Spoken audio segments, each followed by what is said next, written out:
안녕하세요. 저는 부산에 사는 60대 여성입니다. 남들은 회사원이니 애엄마니 자기소개들도 잘만 하던데 저는 이제 일도 안 하고 자식도 다 키워놓아서 뭐라고 나를 설명할 말도 없네요. 마음은 아직 청춘인 것만 같은데 내가 벌써 60대라니 마음으로는 그리 와닿지가 않네요. 언제 세월이 이리 흘렀는지 속절없이 흐르는 세월이 야속하기만 합니다. 이 나이 먹어보니 저도 참 많은 것을 느껴요. 인생사 새옹지마라고 연륜이 쌓였는데도 왜 이리 세상살이 어렵기만 한지 모르겠네요. 어찌 보면 인생이란 것은 우리가 죽는 그날까지 한시도 마음을 놓을 수 없는 건지도 모르겠습니다.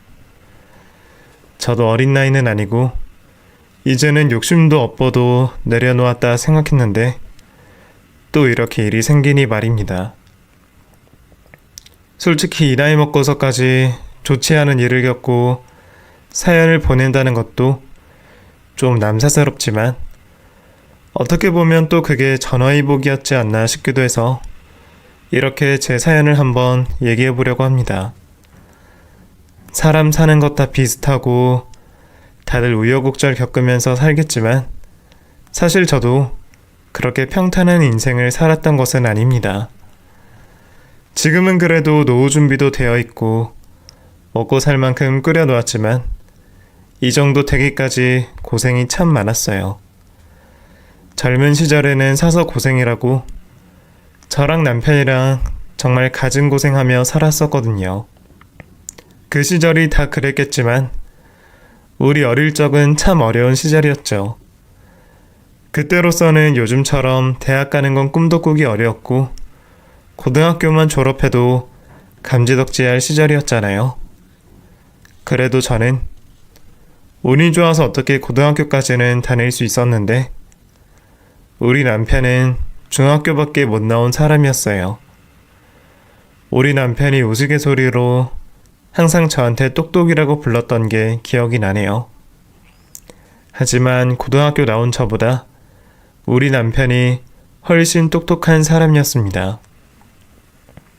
머리가 좋은지 암산도 빠르고 실익 계산이 빠른 사람이었습니다. 그런 사람을 만나서 저는 얼마나 다행이었는지 몰라요. 덕분에 가진 것 없이 시작해 이만큼이나 꾸릴 수 있었으니까요.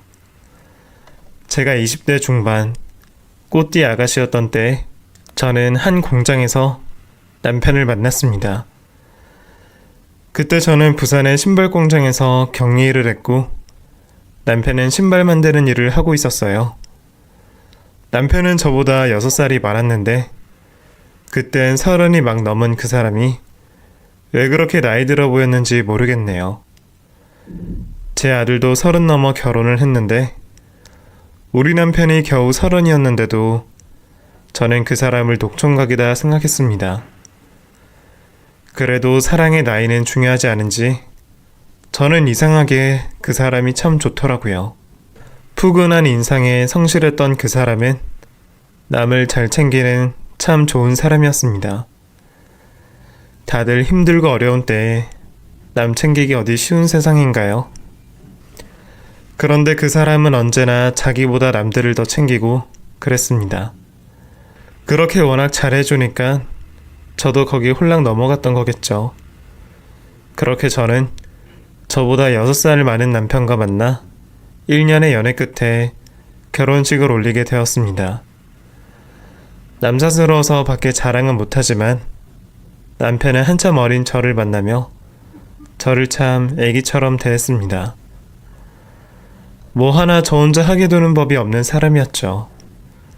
저는 위로 오빠 하나에 장녀로 태어나서 그런지 그런 대접을 받아본 적이 없었는데 남편을 만나니 전에 없던 사랑을 받게 되더라고요. 그래서 저는 결혼 후에 제 인생이 참 좋았습니다. 물론 고생은 참 많이 했어요. 쥐뿔 없이 결혼해서 내 집 마련하기까지 별 고생을 다 했었거든요. 돈 없어서 개미의 집까지 들끓는 달동네 새빵에도 살아보고 겨울에 기름 뗄 돈이 없어서 둘이 끌어안고 오들오들 떨기도 했었습니다. 그래도 사랑하는 사람이 함께 있으니 돈은 그렇게 중요한 조건이 아니더라고요. 그저 이 남자만 나랑 평생 함께 해주면 힘든 것도 다 버티겠다 싶었던 것 같네요. 그렇게 남편과 알콩달콩한 신혼을 즐기던 우리는 결혼 1년 만에 귀한 아들을 가질 수 있었어요. 아이가 태어나고 남편은 참 열심히 살았습니다. 애 때문에 제가 일을 다니지 못하니 외벌이를 해야 했거든요. 남편은 한 푼이라도 더 벌겠다며 해가 뜨기도 전에 나가서 신문 돌리고 우유 돌리고 그리고 한참 깜깜한 밤이 되어서야 집으로 돌아오던 성실한 사람이었습니다. 근데 그렇게 열심히 사는 사람한테 매번 행운이 따라주는 것은 아니더라고요. 저희도 정말 별일 다 겪고 살았어요. 아이 5살 때 집을 살라고 했다가 계약금을 떼어 먹혔었고 제가 갯돈 붓다가 사기당한 적도 있었죠. 지금 와서 생각하면 얼마 안 되는 돈이다 싶지만 그때는 정말 피눈물이 났었습니다. 많이 괴롭고 힘들었지만 그럴 때마다 저희는 서로에게 위안이 되며 그런 고난을 헤쳐나갔습니다. 하지만 인생은 개인이 열심히 산다고 다 잘 되는 것도 아니더라고요. 우리 아들이 10살 무렵인가 나라에 큰일이 일어났죠. IMF가 터지면서 온 나라가 엉망이 되었고 우리 같은 소시민도 그 피해를 벗어날 수는 없었어요. 그때까지만 해도 부산에 신발 공장도 참 많았고 장사도 잘 되었는데 연쇄 부도가 나면서 공장들이 속속 문을 닫기 시작하더라고요. 우리 남편도 평생 배운 게 그거라 그때까지도 신발 공장을 다니고 있었어요. 여기저기 문 닫고 돈 못 받았다는 소식에 저희도 계속 불안한 심정이었습니다. 남들뿐만 아니라 저희도 벌써 몇 달째 월급이 밀려 있었거든요. 다들 하루 벌어 먹고 사는 사정인데 회사에서 돈을 안 주니 어쩌겠어요. 이미 퇴사한 사람이 절반 이상에 꽤 심각한 상황이었나 보더라고요. 우리 남편은 사람이 좋아서 그런지 그래도 버틸 수 있다, 곧 살한다 했던 사장 말만 믿고 월급이 들어오기를 기다리고 있었습니다. 그런데 호언장담하던 사장이 결국 공장 문 닫겠다고 배짜라고 나오더라고요. 밀린 월급은 어찌하냐 했더니 돈 없으니 어쩔 수 없다며 정 그러면 공장이라도 가져가라고 그러더라고요. 기계라도 팔면 돈 될 거라고 말이에요. 다들 어렵다고 문 닫는 형편에 그게 말이 되나요? 그런데 남편은 어쩔 수 없지 않냐며 결국 그 제안을 받아들였습니다. 저는 그런 남편이 손해만 본 것 같아서 답답했는데 이게 전화위복이 될 줄 누가 알았겠어요. 근처 공장들이 거짓 문을 다 닫고 남편 공장만 덩그러니 있었죠. 처음에는 남편이랑 저랑 둘이 일해서 헐값에 시장이 납품하고 그러면서 버텼습니다.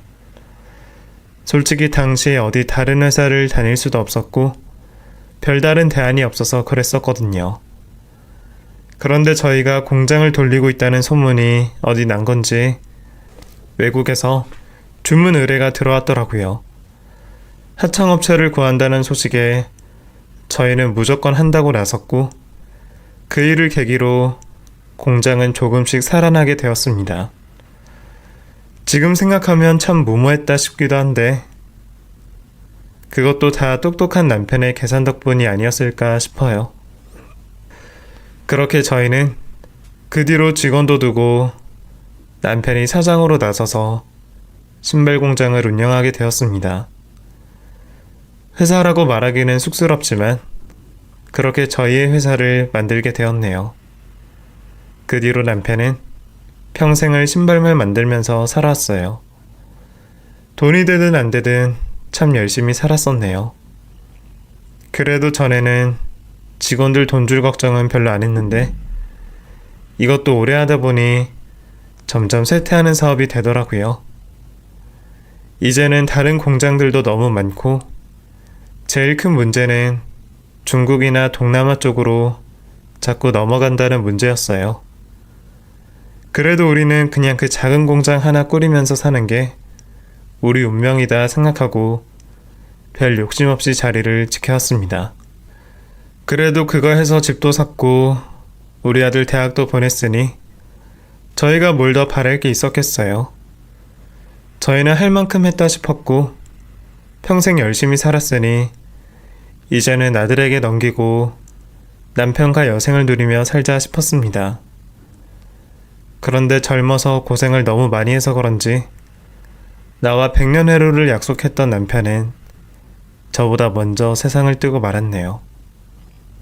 이 좋은 세상 앞으로 누릴 것도 많고 볼 것도 많은데 왜 그렇게 빨리 떠났나 모르겠네요. 저는 남편이 고생만 하다 간 것 같아서 너무 마음이 아프더라고요. 이제 쉬엄쉬엄 살면서 하나뿐인 아들이 결혼해서 가정 꾸리는 것도 보고 손주 낳고 지들끼리 오손도손 사는 것도 봤어야 하는데 말이에요. 그런 남편을 생각한다면 나라도 좋은 것 보고 행복하게 살다 가야 하는데 저는 그게 잘 안 되더라고요. 평생 짝이던 제 남편을 그렇게 보낸 뒤 삶의 의욕을 모두 잃어버렸거든요. 평생 남편과 떨어져 본 적이 없어서 그런지 그게 참 적응이 안 되는 겁니다. 집이고 회사고 어딜 가나 남편의 흔적뿐이라 도통 있을 수가 없더라고요. 그래서 저는 다 새로 시작하고 싶다 싶어서 이사를 결심했습니다. 살던 곳에서 멀리 떨어지지 않은 한적한 시골 마을로 이사를 갔죠. 같이 살던 아들놈은 이제 곧 결혼할 테니 앞으로 알아서 살으라고 하고 말이에요. 그리고 남편과 함께 운영해오던 회사도 아들에게 물려줘 버렸습니다. 명의는 내 앞으로 되어 있지만 사장 명패는 우리 아들이 달게 되었죠. 이제 막 30이 넘은 젊은 사장이지만 그래도 지 아버지 있는 동안 배운 게 있으니 잘할 거라 생각했습니다. 회사 일은 아들에게 맡기고 저는 시골에서 텃밭이나 일구면서 조용히 살 생각이었습니다. 겉으로는 아들이 잘하겠지 말하면서도 사실 내심 걱정은 많았습니다. 가족 사업이었던 탓에 걔가 혼자 잘할 수 있을까, 힘들진 않을까 걱정이 되더라고요. 그래서 저는 작은 욕심이 하나 있었어요. 나랑 우리 남편이 함께 회사를 꾸렸듯이 우리 아들도 좋은 배우자를 만나서 둘이 잘 꾸려 나갔으면 좋겠다 싶었거든요. 그런 똘똘한 며느리를 드리고 싶은 것이 저의 욕심이자 바람이었습니다. 그런데 우리 아들이 그런 제 소원을 들어줄 생각인지 아버지 돌아가시고 1년 좀 뒤에 한 여자를 데려왔더라고요. 엄마, 나 소개하고 싶은 사람 있어. 사실 결혼할까 싶어. 한번 데려갈 테니까 날짜 좀 알려줘. 연애를 하냐 물어도 별 대꾸도 없던 녀석이 언제 어디서 누굴 만난 건지 대뜸 결혼을 하겠다고 나서더라고요. 놀라우면서도 기대가 있었어요. 그래서 당장 데려오라고 그 아가씨를 만나보게 되었죠. 밖에서 봐도 괜찮다는데 굳이 집으로 오겠다 그러더라고요. 근데 참 이게 뭐라 말을 해야 할지.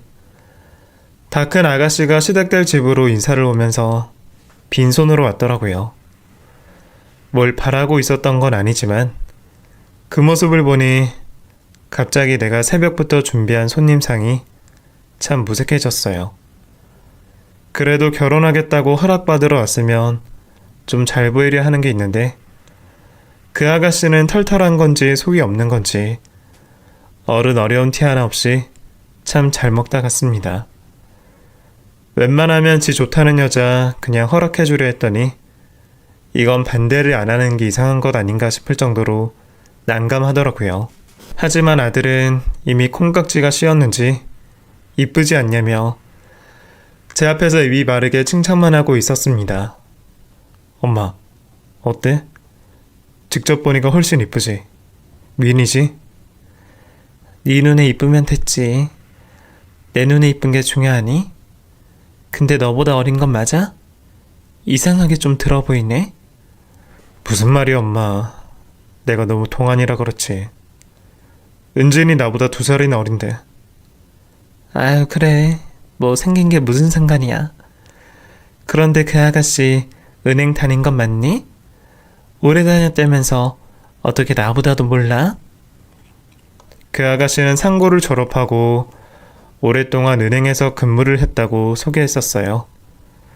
우리 아들은 부산대 나왔는데 며느리는 고졸이라니 좀 아쉬운 마음도 들었던 게 사실이에요.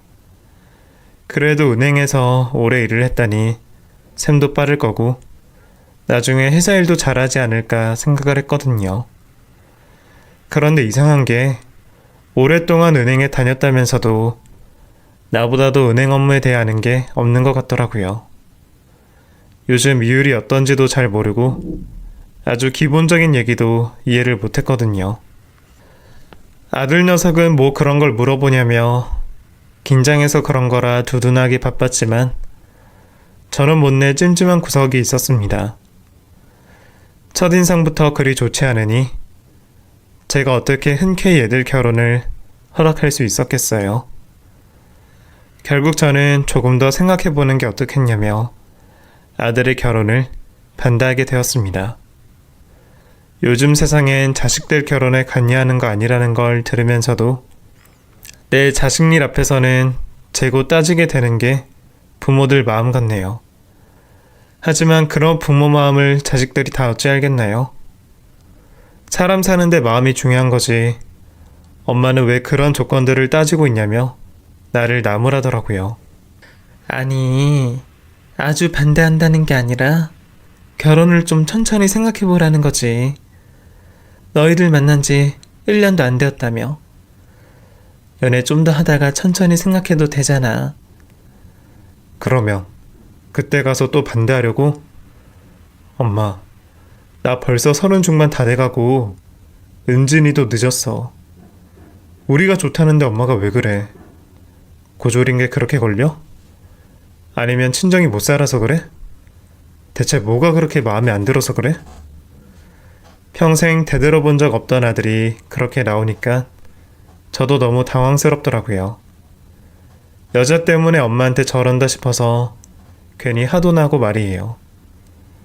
좋아하는데 어쩌냐는 아들 말이 이해가 되면서도 결혼은 중대사인데 그렇게 후루룩 결정하는 게 맞나 싶어 걱정은 점점 커졌습니다. 자식 이기는 부모는 없다고 하지만 저는 내심 아들이 엄마 말도 좀 듣고 이해를 해줬으면 싶었어요. 그런데 정말로 자식 이기는 부모는 없는 모양이더라고요. 결혼 반대한다고 화가 났는지 한동안 연락도 없던 아들이 갑자기 연락이 왔더라고요. 엄마, 계속 반대할 거야? 근데 이젠 엄마가 반대해도 어쩔 수 없어. 은진이 임신했어. 뭐? 아니 임신이라니. 아니 그게 무슨... 진짜야?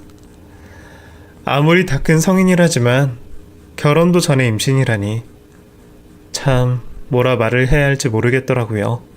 또 괜히 은진이 탓하지 마. 내가 실수한 거니까. 아니 얘는 내가 언제 걔 탓을 했다고 그래. 엄마가 은진이 안 좋아하니까 걱정돼서 그러지. 아무튼 나 은진이 책임질 거야. 그러니까 엄마가 허락 안 해줘도 나는 어쩔 수 없어. 엄마도 나 좀 이해해줘. 솔직히 그때 진짜 화를 내야 할지 잘했다고 해야 할지 아무것도 모르겠더라고요. 여태 품에 자식이라고 입히고 먹여 길러놨더니 나이 먹었다고 벌써 다 지 맘대로 하는 걸 제가 어떻게 말리겠어요. 아이까지 생겼다는데 더 이상 반대할 수도 없고 더구나 자기가 좋다니 알아서 하게 두자 싶었습니다. 결국 저는 결혼을 허락했고 급하게 상견례를 치렀죠. 하루가 급한 사정이다 보니 사돈댁과 별로 오고 갈 말도 없었고 집과 혼수는 제가 해주기로 했네요. 혼수까지는 알아서 해오신다 하셨지만 저도 반대했던 입장에 괜히 미안해서 그거라도 해주고 싶더라고요. 그렇게 아들은 결혼 준비로 바쁜지 그 사이 한번 찾아오지도 않고 많이 바빠 보였습니다. 서둘러 식장도 잡고 결혼 준비로 한참 바빴겠죠. 그런데 그 사이에 또 한 번 큰일이 터지고 말았습니다. 임신 소식이 들린 지 얼마나 되었다고 갑자기 안 좋은 소식이 찾아왔어요. 며느리가 유산을 했다더라고요. 임신 초기에 유산이 흔하긴 하지만 그래도 첫 애인데 그 일이 얼마나 당황스럽겠어요. 저도 며느리가 달갑진 않았지만 이제 식구가 될 아이이고 제게는 손주인데 아이를 유산했다는 소식이 어떻게 저한테 달가웠겠어요. 근데 이놈이 지 엄마 속도 모르고 저한테 막말을 하더라고요. 엄마, 솔직히 다행이다 싶지? 그래도 나 결혼할 거야. 이걸로 괜히 다시 파혼시키려고 하지 마. 사실 그동안 말을 안 해서 그렇지. 엄마가 반대해서 은진이나 나나 스트레스 많이 받았었어. 스트레스 때문에 몸도 이상하고 그래서 임신한 줄도 모르고 지나갔던 거야. 그것만 아니었어도 초기에 조심했으면 이런 일 없을 수 있는 건데. 아무튼 나는 마음 확고하니까 혹시나 그런 얘기 하지 마세요. 내가 스트레스 줘서 유산한 거라 생각하는 아들은 지 엄마한테 그런 모진 소리를 하네요. 대체 지 엄마를 어찌 생각하는 건지 내가 애 떨어졌다고 이때다 싶어서 파혼하라 한 줄 알았나 봅니다. 대체 사랑이 뭐라고 지 엄마한테 그런 소리 하는지 저도 참 씁쓸하더라고요. 이미 허락한 거 더 이상 왈가왈부할 생각도 없었지만 이렇게까지 나오는 걸 보니 앞으로도 서로 각자 알아서 살자 싶더라고요. 장가간 아들한테 저도 이제 뭘 더 바라겠어요. 그래서 저도 결혼하면 지들끼리 알아서 살으라고 찾아오지도 말라고 그랬습니다. 요즘 며느리들 어디 시댁 오는 거 좋아하나요? 그것도 1시간 거리 왔다 갔다 하려면 둘 다 고생인 것을 말이에요. 물론 아들 며느리한테 싫은 소리 듣기 싫어서 그랬던 것도 있지만 저는 젊은 애들 편하게 살으라고 배려했던 거였습니다. 그런데 저희 며느리는 그것도 섭섭하다며 제 앞에서 눈물바람을 하는 겁니다. 어머니, 너무하세요.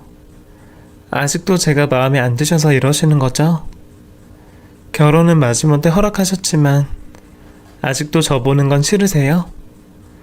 결혼하고 시댁에 인정받지 못하면 그게 대체 뭐예요? 왜 어머니는 제 입장은 생각 안 해주세요? 아니, 나는 니들끼리 알아서 재밌게 살으라고 그런 거지. 그게 뭐 그리 섭섭하다고 그러냐. 명절날이나 한 번씩 보면 되지 뭘 그래. 나는 범규랑도 그리 자주 안 만났어. 범규야, 뭐라 말 좀 해봐라. 엄마가 좀 너무했어. 아들이랑 며느리랑 똑같나? 며느리가 아무리 남이라지만 그래도 자주 봐야 서로 가까워지고 가족이 되는 거지. 엄마가 너무 거리 두려고 그러는 것 같아서 나도 좀 섭섭하네. 아니 그게 무슨 말이야? 괜히 왔다 갔다 부르는 것도 시집살이잖니. 섭섭하라고 한 말은 아닌데 왜 그러냐. 다른 집 며느리들은 오지 말라 그러면 쌍수 들고 환영할 텐데 얘들은 청개구리 고기를 삶아 먹었나 남들 하는 반대로 나오더라고요. 그렇다고 오라고 하면 그때마다 바로 올 것도 아닌 것 같은데 이것들이 나를 가지고 장난하는 건가 싶었죠. 그런데 나를 자꾸 보고 싶어 했던 이유가 있었네요. 애들이 결혼을 하고서 며느리는 아들을 도와 회사 일을 배우기 시작했습니다. 그 전에 은행을 다녔던 게 사실인지는 모르겠지만 결혼하기 직전까지는 무슨 백화점에서 일을 하고 있었다 하더라고요. 판매직이라 그랬던 것 같은데 그것도 아들한테서만 들어서 저도 잘은 몰라요. 아무튼 결혼 후 며느리가 같이 회사 일을 하면서 둘이서 이것저것 공리를 했던 모양입니다.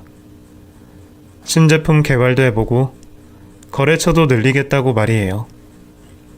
요즘은 하루 걸러 세상이 바뀌는 시대이니 젊은 애들이 알아서 잘하는 것 같아서 저도 대신 마음이 놓였어요. 마음에 차지 않는 며느리 들이면서 혹시나 회사까지 말아먹는 건 아닌가 걱정도 했었으니까요. 그래도 나름대로 안 배운 일 해보겠다고 열심을 다하는 걸 보니 저도 점점 며느리가 이뻐 보이고 애정이 가더라고요. 그래서 주말마다 찾아온다는 것도 마다하지 않았고 올 때마다 며느리가 좋아한다는 음식으로만 차려놓았습니다. 그것 말고 시어머니가 해줄 게 또 뭐가 있었겠어요. 그래도 얼굴 자주 보고 열심히 하려는 것도 눈에 보이니 저도 좋은 면만 보려고 많이 애를 썼었습니다. 며느리가 아직 배워야 할 게 많구나 싶었지만 사람이 어찌 다 잘하겠냐 싶어서 그 마음만 보려고 생각했어요. 그래서 잔소리하고 싶어도 매번 참고 웃는 얼굴만 보여줬었죠. 아직 자식처럼 가깝지는 않지만 언젠간 서로 속없이 대할 거라 생각했습니다. 그래도 사람 관계에는 시간이 필요한 법이고 일에는 순서라는 게 있는 건데 이제 좀 가까워지려나 싶었던 그때 얘가 찬물을 탁 끼얹었네요. 어머니, 저희 이제 결혼도 했는데 회사는 언제 물려주실 거예요? 저희 남편도 이제 진짜 사장 해야죠. 어? 아니 지금도 사장인데 뭐가 문제냐? 회사 명의가 아직 어머님 앞으로 되어 있는데 그럼 그게 바지 사장이지 무슨 진짜 사장이에요. 명의가 뭐 중요하니? 그렇다고 내가 니들 일에 간섭하고 회방 놓는 것도 아닌데 뭐가 걱정이야? 그래도 사람 기분이라는 게 있죠. 진짜 내 회사도 아닌데 그렇게 열심히 하고 싶겠어요? 왜 내 회사가 아니야? 너는 그런 생각을 하고 있니? 제가 그렇다는 게 아니라 남편 입장에서 좀 그렇지 않냐는 거죠. 제가 뭐라고 끼어들겠어요. 저는 남편이 좀 동기부여 됐으면 좋겠다 싶어서 대신 말씀드리는 거예요. 범규 걔는 그런 애 아니야. 사실 전에도 명의 돌려줄까 했는데 자기가 천천히 하겠다고 했는데 뭘. 솔직히 나도 혹시나 회사 잘못되면 니들한테 피해라도 줄까 싶어서 니들이 회사에서 자리 잡을 때까지는 그냥 두는 게 좋지 않나 싶어서 그래. 어머님, 혹시 저희가 못 믿어서 그러시는 거예요? 어머니 아직도 제가 마음에 안 드시는 거죠? 너는 또 왜 말을 그렇게 하니? 그게 뭐 중요하다고 이렇게 우기니? 어른이 말을 하면 그런가 보다 하고 수긍할 줄도 알아야지. 너는 매번 뭐가 그렇게 섭섭하다고 난리야. 아니 하물며 명의 받을 사람은 네 남편인데 왜 네가 나서서 이러니? 나야말로 네가 이럴수록 혹시나 딴 생각하는 건 아닌가 더 섭섭하다 얘. 아무튼 이 얘기는 더 이상 꺼내지 마라. 젊은 애들이 잘해보겠다 열심히인 것을 알고 있으니 저는 당장 손해가 나더라도 애들을 탓할 생각이 없었습니다. 오히려 잘못되기라도 하면 내가 이고지고 가려고 명의를 그냥 두기로 했던 겁니다. 아들 녀석도 결혼 전까지는 전혀 불만이 없었고 말이에요.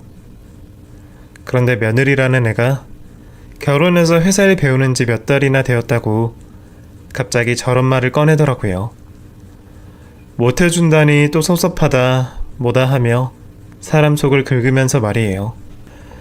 저도 화가 나서 말을 하긴 했는데 그게 무섭지 않았는지 그 뒤로도 몇 번 은근슬쩍 명의 얘기를 꺼내더군요.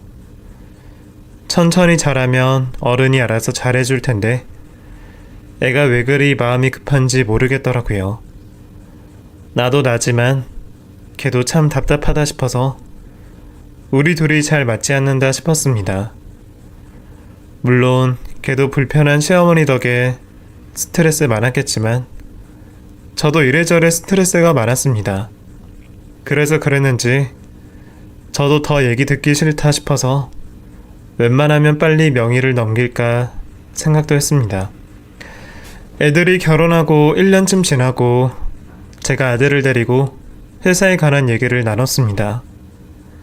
나 없이 이제 몇 년 운영했고 니처럼 같이 1년이나 회사 꾸렸으니 둘이 같이 하면 잘할 수 있겠냐고 말이죠. 그랬더니 제가 회사 명의를 넘겨줄 거라 눈치를 챈 건지 얘가 이런 말을 하더라고요. 엄마, 은진이 진짜 일 잘해. 잘하는 것도 잘하는 건데 정말 열심히 해. 이번에 거래처 튼 것도 있잖아. 그것도 다 은진이가 해낸 거야. 엄마 눈에 은진이가 아직 어떤지 모르겠지만 나는 은진이 정말 믿어. 그리고 우리 같이 정말 잘할 수 있어. 정말 한번 믿어줘. 그래, 네가 그렇게 설명 안 해도 엄마도 알고 있어. 걔가 성격이 급해서 그런지 일도 빨리빨리 잘하는 것 같더라. 가끔 너무 급해서 글을 치는 게 있기는 하지만 그거야 뭐 연륜이 쌓이면 알아서 고쳐지겠지. 하기사 니처는 네가 더 잘 알겠지. 결혼하니까 너도 더 열심히 하는 것 같고 엄마도 이제 회사는 니들 거라 생각한다. 명의는 혹시나 싶어서 남겨놓았던 거지만 니들이 그렇게 가져가고 싶다고 하면 엄마도 니들 뜻대로 해줄게. 엄마랑 아빠가 했던 것처럼 은진이랑 너랑 공동 명의로 해서 하자. 명의를 주겠다는 얘기에 좋아할 줄 알았던 아들은 제 말에 왠지 고민이 많아지는 눈치였습니다. 하지만 그게 무슨 의미였는지는 전혀 몰랐어요. 엄마, 너무 고맙고 정말 걱정 안 시키고 잘할 수 있는데 그 전에 엄마한테 할 말이 있어. 근데 엄마 화내면 안 된다. 진짜 나랑 약속해.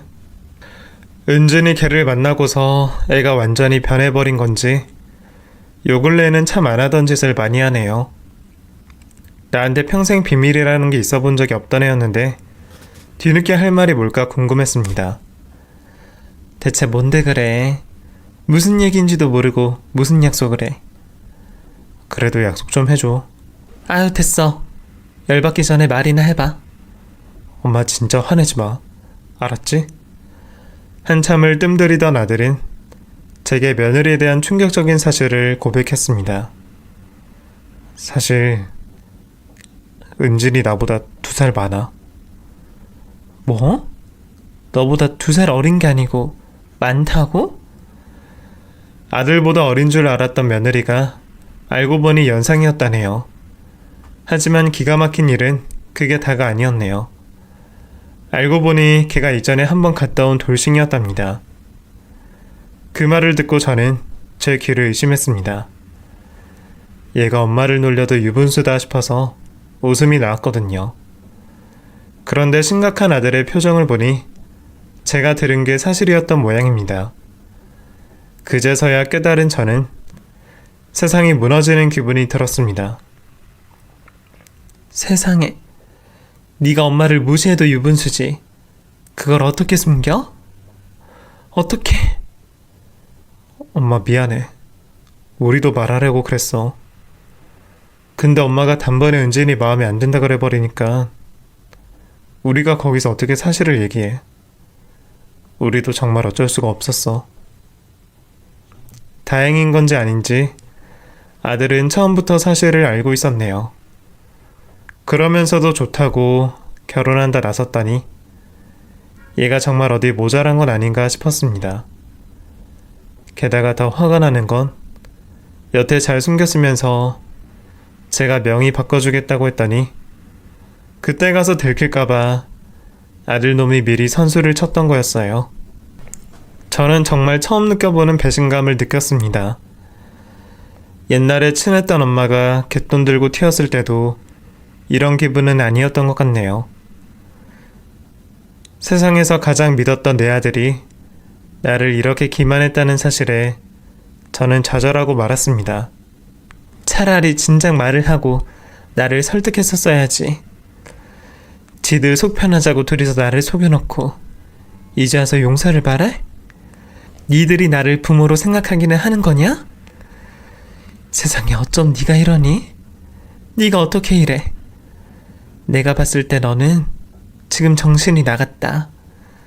그런 정신머리로 무슨 사업을 한다고 나서 이래놓고 내가 니들한테 명이 줄 것 같으냐? 됐다. 다 없던 일로 할 거고 나 앞으로 너 안 본다. 네가 네 와이프랑 지지고 볶던 말던 앞으로 나 찾아올 생각하지 마라. 결국 아들에게 배신감을 느낀 저는 아들에게 회사를 못 물려주겠다 말하고 내쫓아 버렸습니다. 그리고 혼자 집에 남아 몸져눕게 되었네요. 정신적으로 큰 충격을 받으니 몸까지 아프더라고요. 누워서 밥도 못 먹고 얼마나 서럽던지 그 속을 말로 다 못합니다. 이럴 때 우리 남편이라도 있었으면 저것들 호되게 혼이라도 내줬을 텐데 쟤들이 내가 혼자라고 저리 무시를 하는 건지 참 서글픈 생각이 들더라고요. 자식 낳아 키워봤자 다 소용없다는 말이 맞는 것 같았습니다. 그래도 저는 내심 아들 며느리가 잘못했다고 쫓아와서 빌기라도 할 줄 알았어요. 하물며 며느리는 그럴 거라 생각했죠. 애초에 자기 얘기하는데 지 남편 혼자 보내놓고 그게 뭐하는 짓인가 뒤늦게 화가 나더라고요. 그런데 한참을 기다려도 이것들이 전화도 한 통 없고 아무 연락이 없는 겁니다. 그래서 제가 못 참고 아들한테 전화를 걸었더니 자식 마음 몰라주는 내게 서운하다며 당분간 보지 말자 그러대요. 그 소리를 듣고 저는 더 화가 났습니다. 내가 자식 농사 망쳤구나. 우라통이 터지더라고요. 그래서 해보자 싶어서 저도 일절 연락 안 하고 궁금해하지도 않았습니다. 그렇게 몇 달을 자식이 어찌 사는지도 모르고 시간이 흘렀어요. 계절이 바뀌었는데도 아들이나 며느리나 똑같이 연락 한 번이 없더라고요. 나는 그래도 몇 달 동안 생각도 많이 했고 화도 누그러져서 연락 오면 받아나 볼라 했는데 이것들은 여전히 나를 무시하고 있었습니다.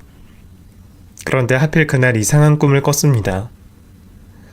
남편이 죽어서 꿈에 한번 나온 적이 없었는데 그날은 어찌 내 꿈에 나왔더라고요.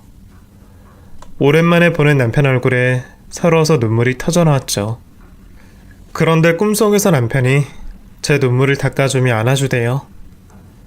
그리고는 저더러 아들 보러 가라 그러는 겁니다. 남편이 내가 철없이 군다고 혼내주러 꿈에 나왔구나. 꿈에서 깨고 그 생각이 들었어요. 하나 있는 아들 남기고 간 남편이 내가 아들이랑 싸우는 걸 보고 많이 속상해하나 보다 싶었던 저는 그 생각에 제가 먼저 아들에게 화해를 건네기로 결심했습니다. 그리고 그날 아침 일찍 준비해서 아들 부부가 있을 회사로 찾아갔습니다. 그런데 오랜만에 회사를 갔더니 남편 생각 때문인지 뭔지 갑자기 눈물이 나더라고요. 애들 앞에서 주책스럽게 그런 모습 보여줄 수도 없고 저는 사무실로 들어가기 전에 급히 화장실로 들어갔습니다. 한참 마음을 좀 진정시키고서 들어가야겠다 싶었어요. 그렇게 변기에 앉아서 몇 분이나 눈물을 훔치고 있었을까요? 갑자기 누가 들어오는 소리가 나더라고요. 순간 우는 꼴을 들킬까 무서웠던 저는 숨죽이고 가만히 있었습니다. 그런데 조금 전에 들어온 사람이 나갈 생각을 안 하고 통화를 하는 겁니다. 목소리를 들어보니 며느리의 목소리였습니다. 그런데 통화 내용이 좀 이상하더라고요. 오늘 가서 명의 바꿀 거야. 거기 법무사 진짜 확실한 거 맞지? 괜히 잡음 생기면 시끄러우니까. 인감이랑 신분증이랑 등본이랑 다 있지. 저번에 몰래 집에 가서 훔쳐놨지. 놓친네. 어디 나가지도 않는지. 없는 시간 노리느라 죽는 줄 알았네. 명의만 넘어오면 아주 정신병원에 쳐넣을 거야. 미친 놓친네가 사사건건 내일에 시비야 진짜. 이러다가 곧 이혼시킬지도 모르지. 그 전에 내가 선수 쳐야지 뭐. 일단 오늘 일 잘 끝내고 천천히 생각해야지. 그럼 1시간 뒤에 출발할게. 그래, 거기서 보자. 대체 내 인감이랑 신분증은 언제 훔쳐간 건지, 정신병원 얘기는 뭔지, 얘가 무서운 일을 꾸미고 있었네요. 감히 우리 가족이 피땀 흘려 일군 회사를 훔치려 하다니요. 저는 겁이 나서 다리가 덜덜 떨렸습니다. 통화 내용을 눈치채고 녹음을 하고 있던 저는 문자로 경찰에 신고를 했습니다. 전에 아들이 내가 혼자 있다고 위험하다며 알려줬던 것을 이렇게 쓸 줄은 몰랐네요. 조용히 신고를 한 저는 며느리가 화장실을 벗어나고 조용해질 때까지 꼼짝도 할 수 없었습니다. 혹시나 회사에서 며느리를 마주칠까 무서웠던 저는 그 자리에서 죽기 살기로 도망을 쳤습니다. 사람이 공포에 질리면 꼼짝을 못한다더니 저는 한참을 간 줄 알았더니 얼마 도망가지를 못했더라고요. 그런데 그때 경찰들을 만나서 참 다행이었습니다. 제 신고를 받고 출동한 경찰들이 정신없이 도망가는 저를 진정시켰습니다. 선생님, 신고해 주신 분이세요? 절도랑 주거 침입으로 신고하신 거 맞으시죠? 저 신고받고 왔습니다. 진정 좀 해보세요. 정신이 반쯤 나간 저는 횡설수설하며 자초지종을 설명했습니다.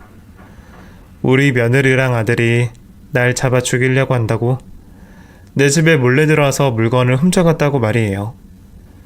설명을 들은 경찰들은 걱정하지 말라며 같이 회사로 올라가자 그러더라고요. 그때까지도 아들과 며느리가 한통속이라 생각했던 저는 너무 무서워서 거기를 가고 싶지도 않았습니다. 겨우 진정시키고 경찰들을 앞세워 따라 들어갔죠. 경찰들이 사무실로 들어오고 자초지종을 얘기하자 아들은 또 지 와이프 편을 들더라고요. 네? 절도요? 아니 그게 무슨 말이에요? 엄마, 싸워서 화난다고 지금 이렇게까지 할 일이야? 며느리를 매도해도 정도가 있지. 아무리 미워도 어떻게 식구끼리 고소를 해. 엄마 진짜 왜 그래? 정신 좀 차려. 너야말로 정신 좀 차려.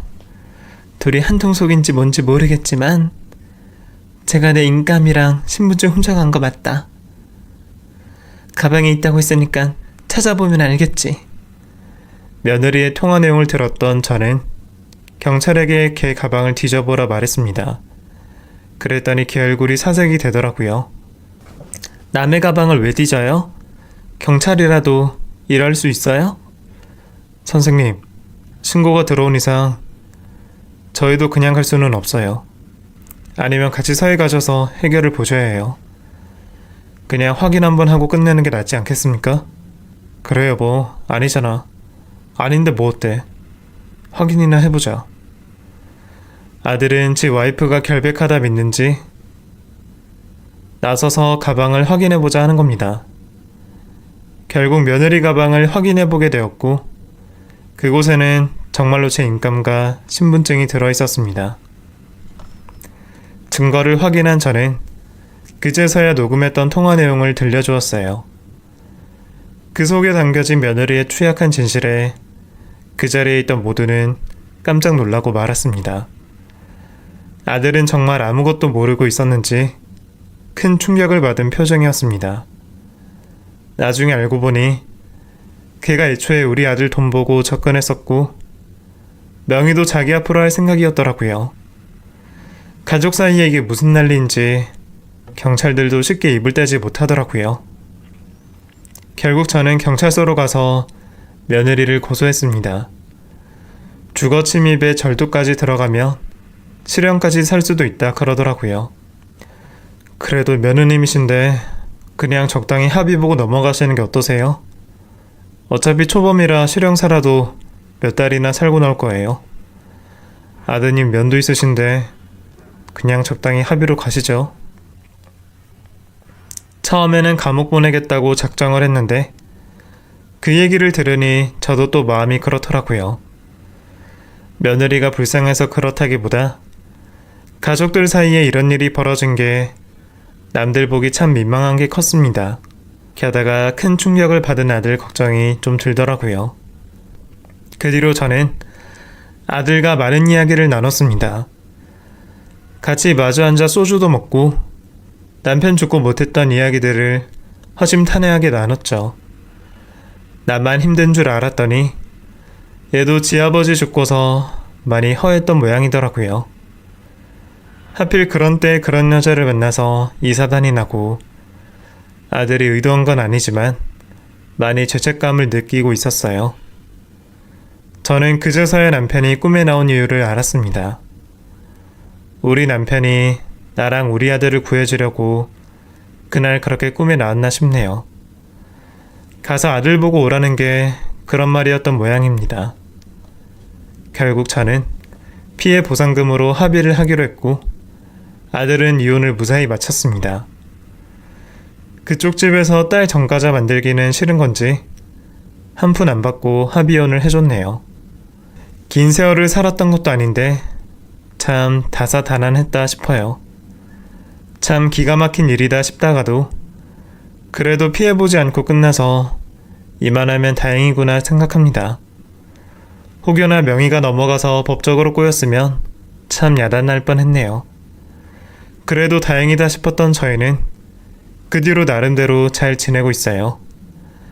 아들은 딴 생각하기 싫은 건지 일을 더 열심히 하고 저도 요즘 아들을 도우려 회사로 자주 나옵니다. 그 일을 생각하면 속이 상하다가도 또 이겨내려고 마음을 다잡고 있어요. 요즘 세상의 이혼이 흠도 아니고 아직 젊은 나이인데 좋은 인연 만날 수 있겠죠. 부디 그러기를 여러분도 기도해 주세요.